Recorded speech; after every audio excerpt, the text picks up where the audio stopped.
Денеска се извршили електропредавање, стариот градоначалник му предава комплетно сите документи тука што треба и ве молам овој што предава да се подпише, овој што прима да се подпише. Вака беше денеска во Домот на културата во Ново село. Заради реконструкција на општинската административна зграда, вршителот на должноста градоначалник на Ново село Горан Сетков, функцијата му е предадена на новоизбраниот Никола Андонов, кој по 10 дена од победата на воредните локални избори, конечно денеска седна во градоначалничката фотелја.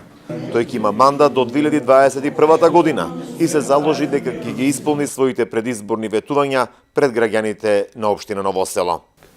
Помина изборите, помина кампањата, помина разликите меѓу нас. Од денеска, заедно со мене, ќе почнеме да размислуваме за подобро утре за општина Ново село и за граѓаните на општина Ново село.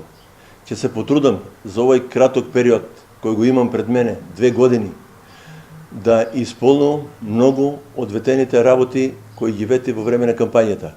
Ќе се потрудам заедно со вас да направиме добра општина со која ќе се гордееме сите, да направиме европска општина таква како што ја заслужуваат нашите граѓани во општина Ново село.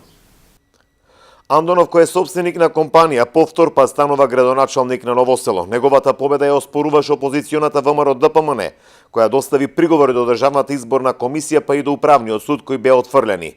Андонов ја има задачата да ја врати до вербата на граѓаните во општината, но и да ги реализира ветените проекти. За сега нема конкретен одговор кога општинската администрација ќе се пресели во реконструираната општинска управна зграда, која се прошируваше со средства од Европската унија, но и од општинскиот буџет од околу половина милион евра.